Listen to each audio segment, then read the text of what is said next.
Afanyiwe nini mtu ninayependa kumheshimu? Ndipo Hamani akawaza moyoni mwake. Hamani akasema moyoni mwake, mfalme atamtukuza nani zaidi yangu? Hakuna ila mimi.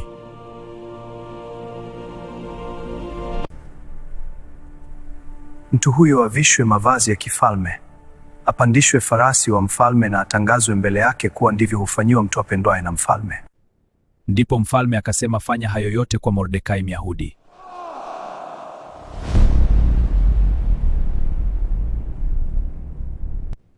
Haraka mfanyie Mordekai hivyo.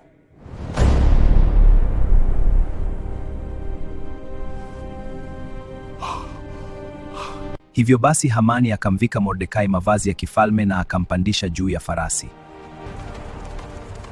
Hivi ndivyo hufanyiwa mtu apendwaye na mfalme.